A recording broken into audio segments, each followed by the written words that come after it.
आप अपने आप को इतना लायक बनाओ, योग्य बनाओ, काबिल बनाओ कि आप गाड़ी चाहिए खुद खरीद लो अपने मेहनत के पैसों से, घर चाहिए अपने लिए घर। हम तो एक बात सिंपल कहते हैं कि आप इतने सफल बन जाओ कि आपको अपने पिता से भी कुछ मांगने की जरूरत ना पड़े, ससुर की तो छोड़ दो, बाप से भी कुछ ना मांगना पड़े, इतने योग्य बनो। मैं अपने पिता से आखिरी बार 2 रुपए, मेरे पिता ने मुझे आखिरी बार 2 रुपए दिए थे मेला घूमने के लिए। उसके बाद आज तक मेरे पिता ने मैंने आज तक इसके बाद मांगा ही नहीं, जरूरत ही नहीं पड़ी। हम क्यों किसी पिता पर भी हम क्यों बोझ बने? हम क्यों ना सेल्फ डिपेंड बने, आत्मनिर्भर बने? पिता के भी टुकड़ों पर क्यों पलना है? पिता की सेवा करो और पिता तभी खुश होगा जब आप अपने पांव में खड़े होकर, जब आप पिता से कहेंगे पिताजी आप अपनी सारी संपत्ति किसी भले काम में, दान पुण्य में लगा दो, हम में काबिलियत होगी तो हम अपना कमा के खा लेंगे। क्या आप इतने योग्य बन गए? क्या आप ये कह सकते हैं अपने बाप से कि आप सब दे दो, दान पुण्य कर दो, हम बना लेंगे जो है? आजकल तो बच्चे, माँ बाप पिता का, कुछ बच्चे तो मर्डर भी कर देते हैं, ना दे तो मार डालते हैं, बाप से सब लेके बाप को घर से निकाल देते हैं। ऐसे भी लोग समाज में हैं। लायक बनो। मांगना अच्छा नहीं है, स्वाभिमानी बनो साहब। अभिमानी ना बनो पर स्वाभिमानी बनो। भूखे रह जाओ पर मांगना नहीं। अपनी मेहनत पर विश्वास रखो, अपने पर विश्वास रखो। कई बच्चे रोते हैं, महाराज जी हमारे पिता ने घर से निकाल दिया, हमारे बाप ने कुछ नहीं दिया, सारा पैसा छोटे भैया को दे दिया या बड़े भैया को दे दिया, हमें कुछ नहीं दिया। हम आपसे कहते हैं तुम्हारे पिता ने तुम्हें जन्म दे दिया, इतना हट्टा कट्टा शरीर उनकी कृपा से मिल गया, अब क्यों तुम्हें पिता के टुकड़ों पर पलना है? अपनी खुद राह तय करो, अपनी मंजिल खुद तैयार करो, खुद श्रेष्ठ बनो।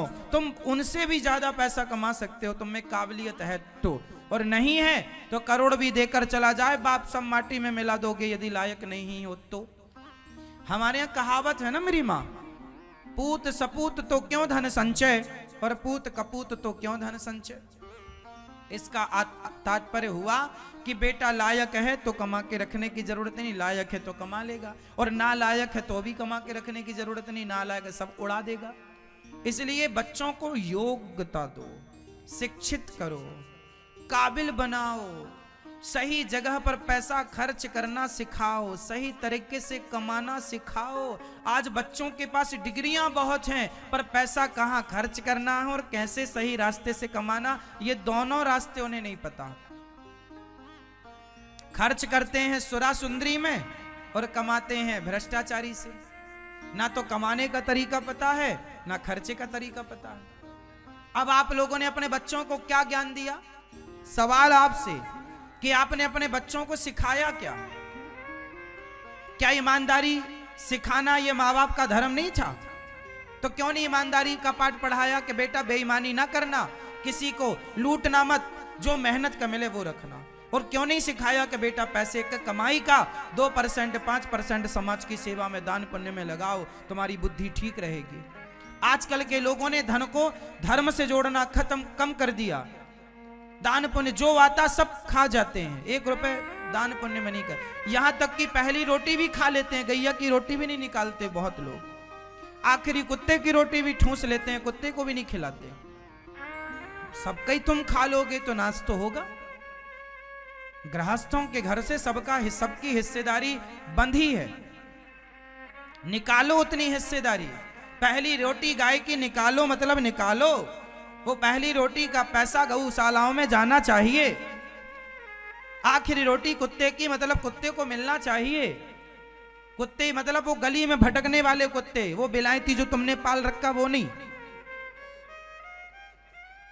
गली कूचे के कुत्ते ज्यादा ठीक होते हैं। पहली बीच में द्वार पर हमारे यहाँ साधु संत, हमारे घर से रोज एक साधु की भिक्षा निकलती है। कोई साधु आ जाए, कोई संत आ जाए तो थोड़ा सा चावल, थोड़ी सी दाल या भरपेट 4 रोटी, ये भिक्षा निकलनी चाहिए। तब तुम्हारा धन शुद्ध होगा, तब तुम्हारा अन्न शुद्ध होगा। अब तुम सब ही खा लो, कुछ भी ना दो, बुद्धि तो भ्रष्ट करेगा वो धन। तो अपने बच्चों को आपने ये सिखाया कब? आपने कब सिखाया कि बेटी पहली रोटी गाय की निकालो? और निकालो ही नहीं, पहली रोटी का तात्पर्य है पहली रोटी, एक रोटी 3 रुपए की आती है या 5 रुपए की, उस हिसाब से आपके आसपास गौशालाएं हैं या फिर गौरी गोपाल गौशाला आपकी है, गायों की सेवा के लिए आप महीने में 3 रुपए के हिसाब से 90 रुपए हुआ। 3 रुपए रोज के हिसाब से 30 दिन का 90 रुपए हुआ क्या? बताओ, गणित हमारी कमजोर है। सही है? 90 रुपए प्रत्येक महीना, 100 रुपए मान लो आप, प्रत्येक महीना आपका गौशालाओं में जाना चाहिए। ये गाय का अधिकार है, वो तुमसे भीख नहीं मांग रही है, ये नियम है। 100 रुपए महीने का गाय के लिए, ये कम से कम है, मर्जी आपकी, आगे फिर श्रद्धा आपकी है। और 100 रुपए महीने का कुत्तों को निकलना। कुत्ता मतलब केवल कुत्ता नहीं, पक्षी, पशु, उसका दाना, सड़क गली के कुत्ते। आपने नहीं देखा आजकल कुत्तों को रोटी डालना बंद कर दी, कुत्ते खाएं तो खाएं क्या?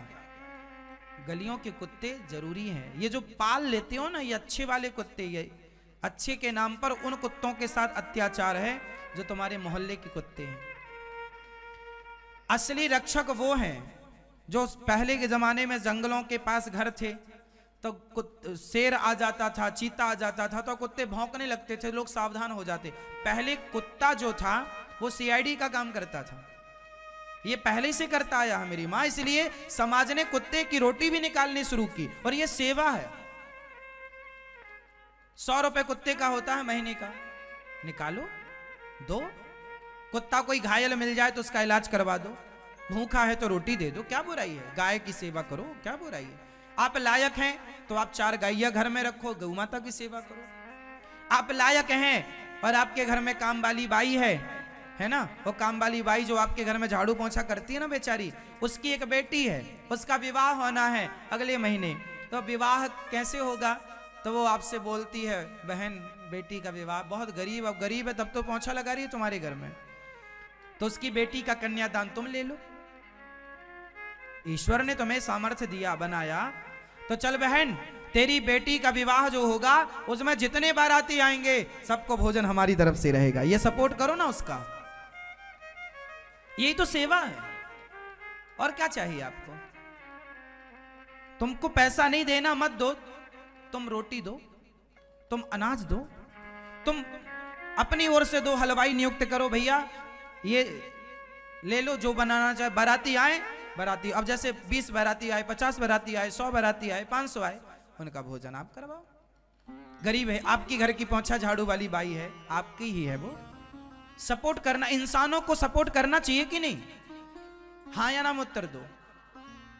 फिर रिक्शा वाला है, आपसे जुड़ा है, आप थोड़ा पैसे वाले हो, वो बेचारा घर, उसकी बेटी का विवाह है, थोड़ा सपोर्ट करो। कुछ लोग ना गरीब आदमी को भी ब्याज से पैसा देते हैं, 10,000 दूंगा पर 10% ब्याज लूंगा, ऐसे लोग देते हैं। अरे गरीब आदमी बेचारा रिक्शा चला रहा, उससे तुम क्या ब्याज लोगे? उसको तो यूं ही मदद कर दो। 10,000 रुपया है, यदि तुम लायक हो तो, नहीं हो तो भगवान तुम्हें लायक बनाए। सेवा। मेरी माँ, अपने बच्चों को ये बताओ कि बेटा पढ़ लिख कर पैसा कमाना है, पर शराब के लिए नहीं, समाज की सेवा के लिए कमाना। बेटा कमाओ और खूब कमा के समाज की खूब सेवा करो, जैसे ये दास अनिरुद्ध करता है। जो कमाता हूं समाज की सेवा में। आप लोग आते हो गौरी गोपाल आश्रम में, आपको भरपेट भोजन मिलता है। गौरी गोपाल आश्रम में माताओं की सेवा होती है। हम तो जो कमाते हैं माओं की सेवा में लगाते हैं, मस्त।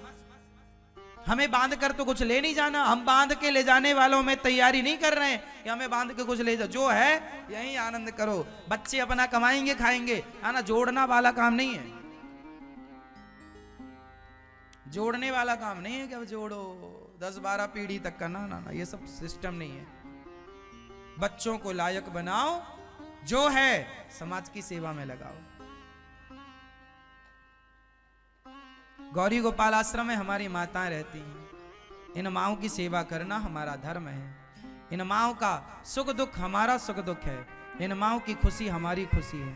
इसलिए इन माओं की सेवा से आप अपने आप को जोड़िए और गौरी गोपाल आश्रम में जो हमारी वृद्ध माताएं रहती हैं, इन माओं का सपोर्ट कीजिए। हर प्रकार से आप समाज के काम आइए, सेवा कीजिए। ठीक है।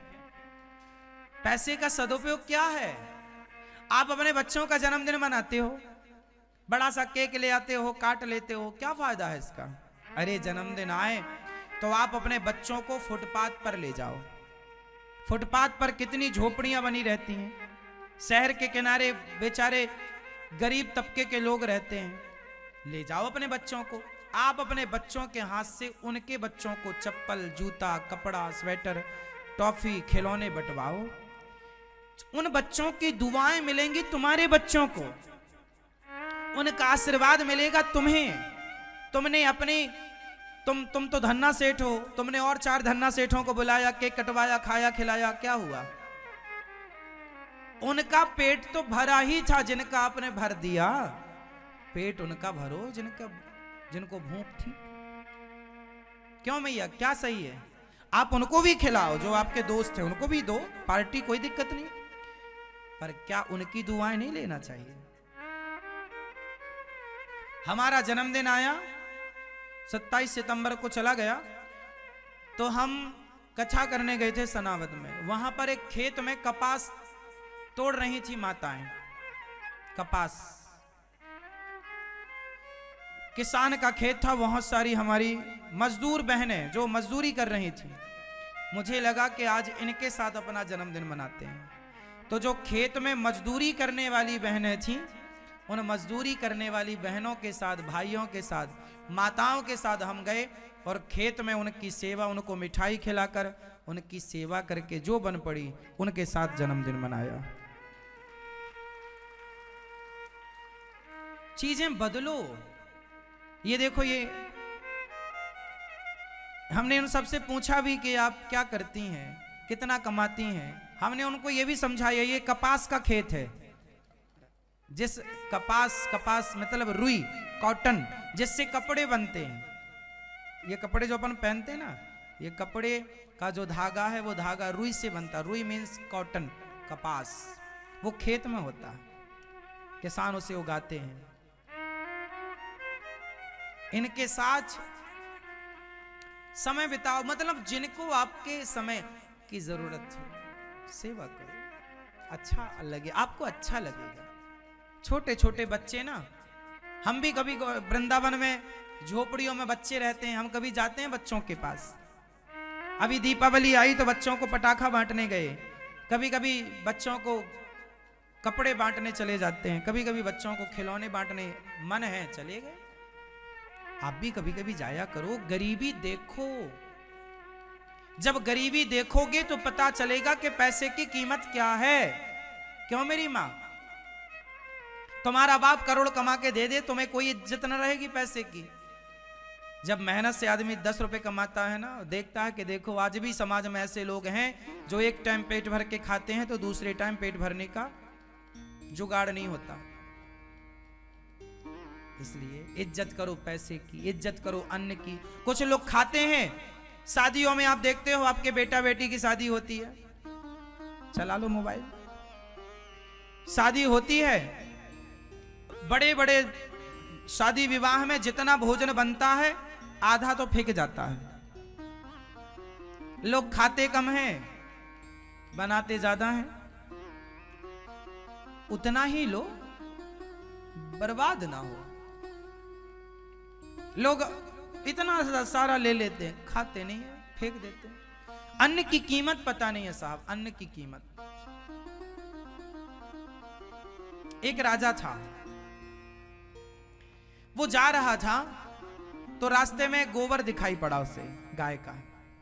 अच्छा, गाय ना गेहूं खा लेती है तो गोबर में वापस आ जाता है, पता ना आप लोगों को? गाय यदि गेहूं खाए तो उसके गोबर से वापस आ जाता है। तो गाय ने गेहूं खाई होगी कोई। और राजा सड़क से सवारी पर रथ पर जा रहा था, बड़े सैनिक मंत्री वंत्री सब थे। राजा ने देखा सड़क के किनारे गोबर पड़ा है, लेकिन उस गोबर में उसे गेहूं के दाने नजर आए। राजा था, राजा क्या कमी थी उससे, लेकिन वो अन्न का बड़ा सम्मान करता था। वो राजा अपने रथ से उतरा, उस गोबर को उठाया, गोबर को पानी में रखा, पानी से उसके सारे गोबर घुल गया और गेहूं गेहूं रह गया। तो दाने उठाए उसने और दाने साफ किए उसने, और दाने साफ करके उसके रथ में वो भगवान जी थे, लेके चलता था ठाकुर जी श्रृंगार सब, भोग लगाए उन दानों के, और दानों का भोग लगा करके वो दाने खा लिए। जब उसने वो दाने खाए तो अन्नपूर्णा माता प्रसन्न हो गई, वाह तूने अन्न का सम्मान किया है, मैं तेरे राज्य पर सदा कृपा बरसाए रखूंगी। ये अन्नपूर्णा माँ है। अन्न की अधिष्ठात्री देवी कौन है? माता अन्नपूर्णा। अन्नपूर्णा की कृपा पर बनी रहे, ताकि सदा आपके घर में अन्न धन की कृपा बनी रहे। तो अन्न उसी पर रीझता है जो अन्न का सदुपयोग करता है। आजकल तो लोग कोई कीमत ही, गरीबी, भगवान करें आप सदा सुखी रहें, संपन्न रहें, पर गरीबी क्या होती है मैं जानता हूं, इसलिए मैं आपसे कहता रहता हूं ये सब बातें। मैं गुजरा हूं उन सब दौर से। एक एक दाने की कीमत क्या होती है मैं अच्छे से जानता हूं। मैं भीख मांगता था गांव में, घर घर जा करके, तो मुझे लोग थोड़ा आटा देते थे, थोड़ा चावल देने में किसी का गिर जाता था, तो मैं वो चावल इतना गिर जाता था, मैं उठाता था उसको, क्योंकि मैं जानता था कि चावल इतना सा, इसकी भी कीमत क्या है और इतने से दालों की भी कीमत क्या है। अन्न का सम्मान हमने किया है, इसलिए अन्नपूर्णा माँ की कृपा से गौरी गोपाल भगवान की रसोई चल रही है। देखो ना, कोई भी आए, अब 30,000 लोग पर डे भोजन करते हैं, लगभग 10,000 लोग आए, 20,000 लोग आए, 50,000 लोग, सबके लिए गौरी गोपाल भगवान के दरवाजे खुले हैं। सारे लोगों को भरपेट भोजन मिलता है कि नहीं? इसलिए अपने बच्चों को ये सब बातें बताओ कि बेटा पैसा कमाना है पर सेवा से जोड़ना है। सेवा के लिए कमाओगे ना तो वो धन शुद्ध होगा, वरना तुम्हारा धन किस काम पे आएगा? सुरा सुंदरी में जाएगा, खर्च होगा, कोर्ट कचहरी में खर्च होगा, डॉक्टरों में खर्च हो जाएगा। सेवा में खर्च कर लोगे तो फिर व्यर्थ में खर्च नहीं होगा, और व्यर्थ में ही गया, सेवा में नहीं लगा तो व्यर्थ में जाना ही है। दान की 3 गतियां हैं मेरी मां, दान भोग नाश। धन की कितनी गति है?